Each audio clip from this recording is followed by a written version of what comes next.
এবার সাইবার হয়রানির শিকার হয়েছেন বলিউড অভিনেতা অক্ষয় কুমারের মেয়ে নিতারা ভাটিয়া। অনলাইনে গেম খেলার সময় নিতারাকে আপত্তিকর প্রস্তাব দেওয়া হয়। খেলার মাঝেই জনৈক ব্যক্তি নিতারার কাছে নগ্ন ছবি চেয়ে বসেন।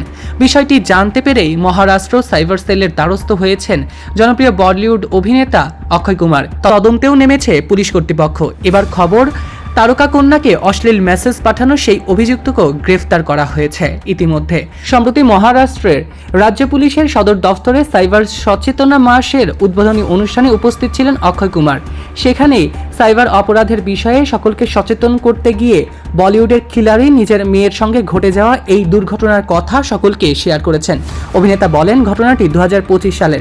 নিতারা ভিডিও গেম খেলছিল। ওই গেমসের সূত্র থেকেই এক ব্যক্তির সঙ্গে জানাশোনা হয় জনপ্রিয় এই তারকা কন্যার।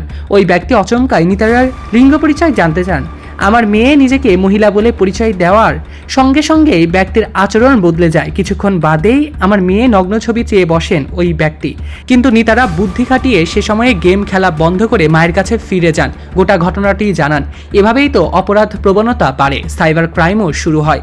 ওই অনুষ্ঠানে মহারাষ্ট্র পুলিশের সাইবার বিভাগের উচ্চপদস্থ কর্মকর্তা যশস্বী যাদবও এই ঘটনা শুনে প্রশংসা করেন অক্ষয় কন্যা নিতারার সাহসিকতার। সৈকত আহমেদ নূর, সেলিব্রিটি লাইফলাইন।